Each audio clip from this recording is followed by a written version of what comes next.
बड़ी आज हम लोग अपने चैप्टर बिजनेस इन्वायरमेंट में टॉपिक नंबर 3 करने वाले हैं, importance of business environment. Okay, हम लोगों ने इससे पहले जो 2 सेशन थे उसमें बिजनेस इन्वायरमेंट के मीनिंग को समझा है। हम लोगों ने इसके मीनिंग को समझा हम लोगों ने कि business environment is sum total of individuals, institutions and other factors which are beyond the control of business enterprises but affect our business directly। ये देखा है ना हम लोगों ने कि बिजनेस इन्वायरमेंट में इंडिविजुअल हो, इंस्टीट्यूशंस हो या और भी फैक्टर्स हो जिस पे बिजनेस का कोई कंट्रोल नहीं है, लेकिन वो बिजनेस को डायरेक्टली इन्फ्लुएंस करते हैं।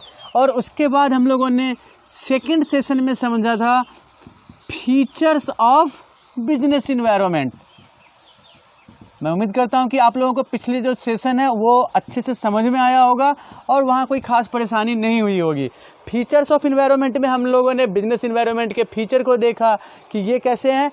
नेचर वाइज ये टोटल बेस्ड है, ठीक है। So they are totality in nature, they are dynamic. Okay, उसके बाद हमने देखा कि ये जो बिजनेस इन्वायरमेंट होते हैं ये जनरल और स्पेसिफिक फोर्सेज होते हैं। जो ये बिजनेस इन्वायरमेंट के फैक्टर्स होते हैं वो इंटर रिलेटेड होते हैं। ओके, जो बिजनेस इन्वायरमेंट के फैक्टर्स होते हैं रिलेटिविटी पे बेस्ड होते हैं। देखा है हम लोगों ने पिछले सेशन में। आज जो हम लोग करने वाले हैं वो है importance of business environment. Okay, कि ये जो बिजनेस इन्वायरमेंट है ये हमारे बिजनेस इंटरप्राइज के लिए क्या इम्पोर्टेंस रखते हैं, कैसे ये महत्वपूर्ण है हमारे व्यावसायिक संगठन के लिए। ओके, तो चलिए आज हम इस टॉपिक को ही स्टार्ट करते हैं, importance of business environment. Okay, सबसे पहला इम्पोर्टेंस हम इसका देखते हैं कि business environments helps us in identification of threats, identification of opportunities. Okay, so helps in identification of opportunities. Okay, identification in opportunities and advantage of first initiative, advantage of first initiative. देखिए इस चीज को हम समझते हैं कि अगर business environment की हम अच्छी समझ रखते हैं, बिजनेस इन्वायरमेंट के फैक्टर्स जिस पे हमारा कंट्रोल नहीं है लेकिन उसको समझ पा रहे हैं, तो उससे क्या होता है कि हम फ्यूचर के अपॉर्चुनिटीज को आइडेंटिफाई आसानी से कर सकते हैं। ठीक है, और इस अपॉर्चुनिटी का आइडेंटिफिकेशन ऑफ अपॉर्चुनिटी, अभी हम लोग इसको एक एग्जांपल से समझ सकते हैं। अभी सारे स्कूल कॉलेज या जो भी एजुकेशनल इंस्टीट्यूट है वो सब के सब बंद है ना। क्यों बंद है हम लोग जानते हैं रीज़न, ठीक है, कि ये कोविड-19 का जो पैंडेमिक है उसके कारण अभी सारे इंस्टीट्यूशंस बंद है। ठीक है, इस पे हमारे इंटरप्राइज का किसी भी स्कूल यूनिवर्सिटी का कंट्रोल नहीं है। तो क्या ये बिजनेस इन्वायरमेंट में आएंगे? बिल्कुल आएंगे, अदर फैक्टर्स में आते हैं। अब यहाँ पे देखिए ये एक थ्रेट है, इन्वायरमेंट है, बट क्या यहाँ से अपॉर्चुनिटी निकलना है? हम लोग अभी जो हम लोग क्लास में करते थे, स्कूल में करते थे, आज हम लोग वो चीज़ ना ऑनलाइन कर रहे हैं। ठीक है, इंटरनेट को यूज करके अपने फ़ोन या अपने कंप्यूटर के थ्रू हम लोग क्लास कर रहे हैं। तो क्या ये एग्जाम्पल नहीं है इस चीज़ का? देखिए एक नया अपॉर्चुनिटी हम लोगों ने आइडेंटिफाई किया ना। आप घर बैठ के भी पढ़ाई कर रहे हैं, मैं यहाँ से अपने घर से पढ़ा रहा हूँ। ये काम हम लोग पहले क्लासरूम में किया करते थे। ओके, ये काम हम लोग क्लासरूम में किया करते थे। तो देखिए ये जो बिजनेस इन्वायरमेंट है, अदर फोर्स के कारण हम लोगों ने इस चीज़ को समझा है कि इसके ऊपर हमारा कंट्रोल नहीं है। तो यहाँ से हम लोगों ने क्या किया है, एक नया रास्ता निकाला ना। हमारे स्कूल मैनेजमेंट ने एक नया रास्ता निकाला। इससे क्या हुआ कि हमारा प्रोडक्शन कंटिन्यू है, प्रोडक्शन की कंटिन्यूटी भी चल रही है। और सेकंड क्या है, एक नया हम लोगों ने ऑप्शन भी निकाल लिया, एक नया रास्ता निकला है। तो देख सकते हैं कि business environment helps in identification of opportunities and advantage of first initiatives. अगर आप अपॉर्चुनिटी को पहचान रहे हैं और उसको आप अपॉर्चुनिटी को एक्सप्लॉयट कर रहे हैं तो डेफिनेटली इंटरप्राइज को उसका फ़ायदा होने वाला है। फर्स्ट इनिशिएटिव कहने का मतलब है कि आपने पहल किया है। पहल करने का मतलब कि आपको लगता है कि फ्यूचर में ऐसा कुछ प्रॉब्लम हो सकता है तो आपने पहले से उसकी तैयारी कर ली और उसके अकॉर्डिंग आप एक्ट कर रहे हैं। तो उससे क्या फ़ायदा होगा कि फ्यूचर में जो भी थ्रेट्स हो सकते थे वो क्या हो जाएंगे, अब मिनिमाइज हो जाएंगे और साथ ही साथ प्रोडक्शन की एफिशिएंसी भी बढ़ जाएगी, कंटिन्यूटी भी बढ़ेगी। सो पहला पॉइंट हम लोग समझ पा रहे हैं कि business environment, understanding of business environment helps in identification of opportunity and advantage of first initiative। Okay, अब हम लोग इसके सेकेंड इम्पोर्टेंस को देखते हैं। सेकेंड इम्पोर्टेंस हमारा ये है कि ये देखिए, identification of threats, identification of threats and prevention. पहले में हम क्या देख रहे हैं कि बिजनेस इन्वायरमेंट की समझ, बिजनेस इन्वायरमेंट की समझ हमें ये बताता है कि आगे जो अपॉर्चुनिटी है, जो भी अपॉर्चुनिटीज़ हैं प्रेजेंट कंडीशन में, उसको हम लोग देख पा रहे हैं और उस अपॉर्चुनिटी को अच्छे से एक्सप्लॉइट किया जा सकता है बिजनेस इंटरप्राइज के प्रॉफिट और बिजनेस इंटरप्राइज के इंटरेस्ट को गेन करने के लिए, इंटरेस्ट को प्रमोट करने के लिए। ठीक है, सेकेंड हम क्या देखते हैं, identification of threat and prevention. Future में जो भी थ्रेट्स हो सकते हैं बिजनेस के लिए, जैसे आप देखिए, अभी हम लोग एग्जांपल लेते हैं, रेस्टोरेंट्स का एग्जांपल ले लेते हैं। ठीक है, अब देखिए क्या है कि जैसे ना अपने यहाँ पे पहले छोटे रेस्टोरेंट्स हुआ करते थे, उनके जो स्टाफ या ऑनर है उनका एटीट्यूड थोड़ा सा रिजिड हुआ करता था। अब ना अपने शहर में कुछ बड़े नाम आ गए, डोमिनोज, पिज़्ज़ा हट। ठीक है, तो यहाँ पे आप देखते हैं कि इनकी सर्विस काफ़ी ज़्यादा प्रोफेशनल होती है। इनका जो सर्विस होगा, इनका जो एटीट्यूड होगा वो काफ़ी ज़्यादा प्रोफेशनल होते हैं। लोग यहाँ पे जाते हैं, ये थोड़े महंगे भी हैं फिर भी लोग यहाँ जाना प्रेफर करते हैं। ठीक है, अब देखिए किसी भी राइवल के मार्केट में एंट्री को कोई बिजनेस इंटरप्राइज रेस्ट्रिक्ट नहीं कर सकता है। ठीक है, अपने मुजफ्फरपुर शहर में ही डोमिनोज आया, पिज़्ज़ा हट आया, तो इसका इफ़ेक्ट क्या होता है कि जो रेस्टोरेंट वाले हैं उन्होंने क्या किया, उन्होंने अपने सर्विस को इम्प्रूव किया है। उन्होंने अपने यहाँ सफाई पे ध्यान दिया। ठीक है ना, उन्होंने लोगों को ज़्यादा से ज़्यादा सुविधा देने पे ध्यान दिया, बेटर सर्विस प्रोवाइड करने की कोशिश कर रहे हैं, क्योंकि वो जानते हैं कि अगर वो इस चीज़ को नहीं कर पाएंगे तो फ्यूचर में लोग उनके पास उनके सर्विस को कम यूज करेंगे, नहीं करेंगे। तो इसका फ़ायदा क्या मिल रहा है कि जो थ्रेट्स हो सकते हैं उस थ्रेट्स को आइडेंटिफाई करके उस थ्रेट्स को मिनिमाइज करने के लिए बिजनेस इंटरप्राइज उसके अकॉर्डिंग काम कर रहे हैं, उसके लिए प्लानिंग कर रहे हैं, उसके लिए जो नेसेसरी चेंजेज है वो चेंजेज इंट्रोड्यूस कर रहे हैं अपने ऑर्गेनाइजेशन में ताकि वो एग्जिस्ट कर सके। ठीक है, तो सेकंड पॉइंट हम ये देख रहे हैं कि understanding of business environment helps in identification of threats and prevention of threats. Okay, और मिनिमाइजेशन ऑफ थ्रेट्स। क्लियर है ये पॉइंट। अब आते हैं हम लोग इसके तीसरे पॉइंट पे। ठीक है, इंपॉर्टेंस ऑफ बिजनेस मैनेजमेंट के तीसरे पॉइंट को देखते हैं। तो it helps in tapping the resources, it helps in tapping the resources. Tapping the resource means क्या है कि देखिए इंटरप्राइज के पास, बिजनेस के पास, ऑर्गेनाइजेशन के पास जो भी रिसोर्स है, जो भी रिसोर्सेज हैं वो उस रिसोर्सेज का इफ़ेक्टिवली यूज कर रहे हैं। Effective exploitation, effective exploitation of resources. ठीक है, रिसोर्स को सही तरीके से यूज कर पा रहे हैं। ओके, चौथा पॉइंट हम क्या देखते हैं, चौथा पॉइंट है helps in adjustment with the changes, helps in adjustment with the changes.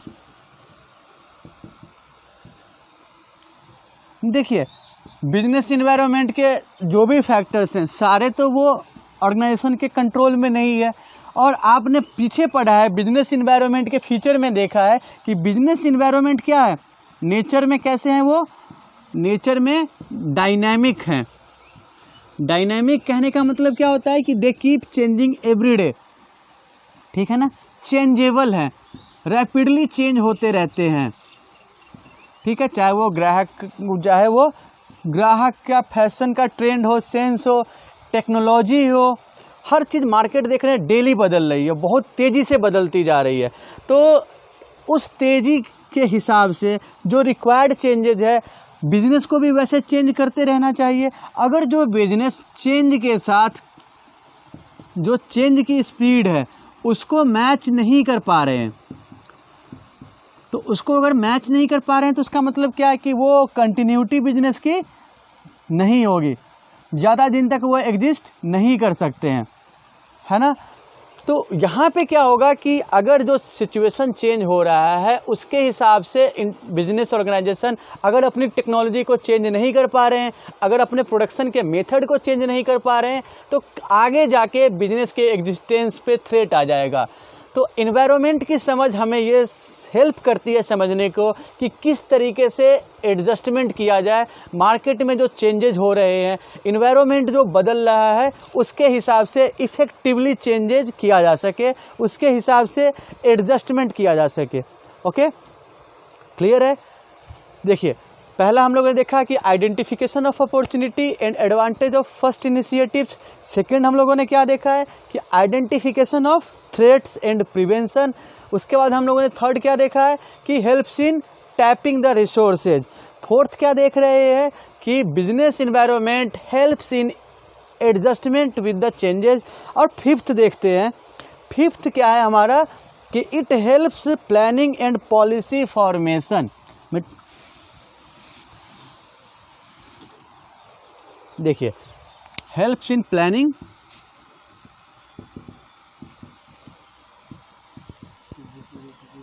And policy formation.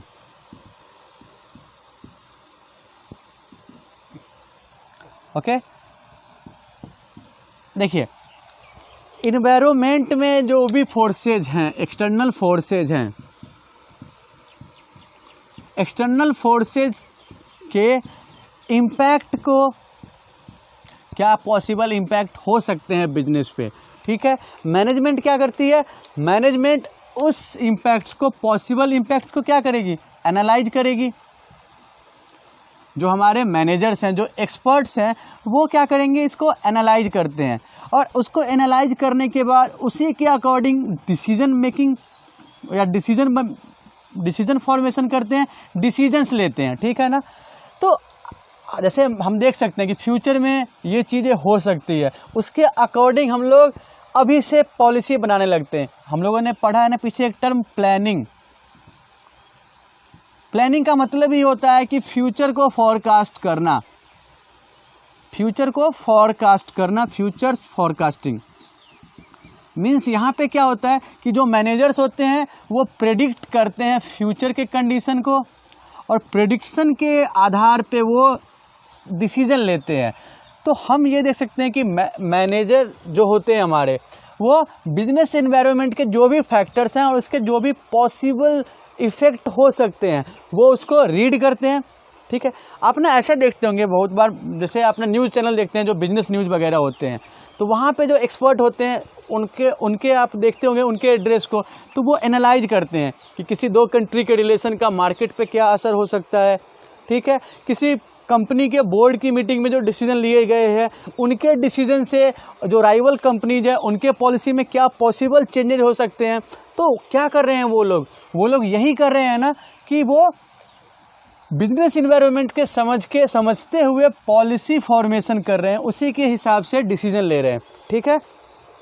और उसके बाद हम लोग देखते हैं अगला पॉइंट, अगला इम्पोर्टेंस बिजनेस इन्वायरमेंट का। ओके, तो अगला पॉइंट या अगला इम्पोर्टेंस हम कह सकते हैं कि बिजनेस इन्वायरमेंट की समझ हमारे परफॉर्मेंस को इम्प्रूव करता है, ठीक है। So helps in improvement of performance. Okay, हम लोग जितने भी पॉइंट किए एक बार देखते चलते हैं, फिर यहाँ पे आते हैं। देखिए, बिजनेस इन्वायरमेंट की समझ से हम लोग क्या कर पा रहे हैं, identification of opportunities, identification of opportunity, मौके की पहचान, अवसर की पहचान, ठीक है।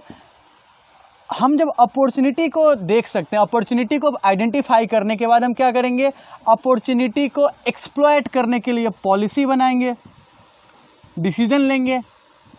जब हम डिसीजन लेंगे, अच्छी पॉलिसी बनाएंगे, उसको इम्प्लीमेंट करने के लिए क्या करेंगे, जो भी हमारे रिसोर्सेज हैं उस रिसोर्स का ऑप्टिमम यूटिलाइजेशन करेंगे। ओके, उसके बाद जो रिक्वायर्ड चेंजेज होते हैं, रिक्वायर्ड चेंजेज जो चेंज होने चाहिए वो चेंज करते हैं। प्रोडक्शन के मेथड में इम्प्रूवमेंट करेंगे, टेक्नोलॉजी में टेक्नोलॉजिकल इम्प्रूवमेंट करेंगे, ठीक है। तो जब हम ये सारी चीज़ें करते हैं, यहाँ से देखिए आपने अपॉर्चुनिटी देखा, उसके लिए पॉलिसी बनाई, ओके, अपॉर्चुनिटी को एक्सप्लॉयट करने के लिए रिसोर्स को इफ़ेक्टिव यूज किया है, ठीक है।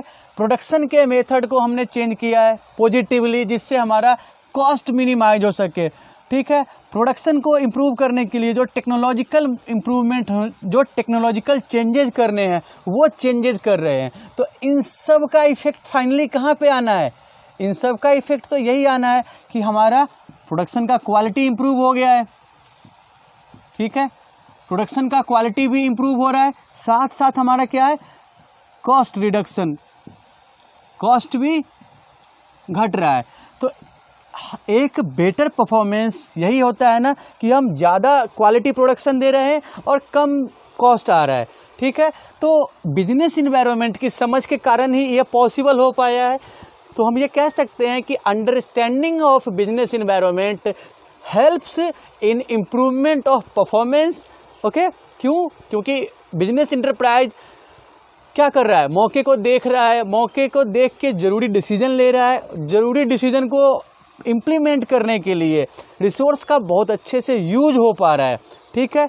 जो भी रिक्वायर्ड चेंजेज है वो चेंजेस किया जा रहा है, जिसका अल्टीमेट रिजल्ट क्या होता है, जिसका अल्टीमेट रिजल्ट होता है कि हमारा प्रोडक्शन इम्प्रूव हो गया, ठीक है ना। तो हम अब आज के इस सेशन के आधार पे हम लोग इस चीज़ को समझ सकते हैं कि बिजनेस इन्वायरमेंट किस तरीके से, कैसे हमारे इंटरप्राइज के लिए इम्पोर्टेंस है, ठीक है ना, इसका इम्पोर्टेंस क्या है ये समझ सकते हैं। तो आज के सेशन में हम लोग बस इसी टॉपिक को डील करेंगे। अगले सेशन में हम लोग डील करेंगे बिजनेस इन्वायरमेंट के जो डिफरेंट डायमेंशन है, जो वेरियस डायमेंशंस हैं, उसको डील करेंगे। ओके, उम्मीद करते हैं कि ये टॉपिक आप लोग समझ चुके होंगे अच्छे से। हमारा जो अगला टॉपिक होने वाला है वो होगा dimensions of business, dimensions of business environment. Okay, इस टॉपिक से रिलेटेड अगर कोई भी क्वेश्चन या कोई पॉइंट जो आप नहीं समझ पा रहे हैं तो हमारे जो डाउट क्लियरिंग सेशन होते हैं उसमें आप अपने डाउट्स को प्लीज़ एक्सप्रेस कीजिएगा, वहाँ पे आपको आपके डाउट्स को सॉल्यूशन मिलेगा, ठीक है। तो हम लोग मिलते हैं अगले क्लास में। Thanks for the support.